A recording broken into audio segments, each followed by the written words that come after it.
Hey everyone, welcome to my channel. If you enjoy content that's clear and actually helpful, don't forget to subscribe. I share videos you can really use. Let's get started. Protecting your sensitive information in Outlook is easy and important. You can keep your emails private by using built-in encryption tools.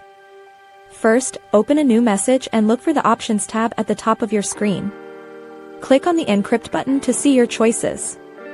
You can pick Encrypt Only to lock the message. This ensures only the person you choose can read it. Another choice is Do Not Forward. This stops people from sharing your mail with others. If you use the web version of Outlook, the process is very similar. Click on the three dots or look for the lock icon in the menu. Sometimes you might need to go to the File menu and select Properties. From there, click on Security Settings and check the box to encrypt message contents. If you want to protect a specific file, you can password protect a Word document or a PDF before you attach it. This adds an extra layer of safety for your most important data.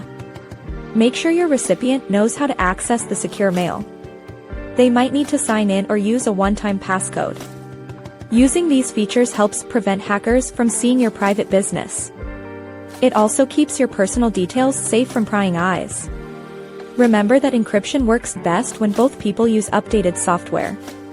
Always double-check your settings before you hit the send button. These simple steps give you peace of mind every time you send a message. Your digital privacy is worth the extra effort.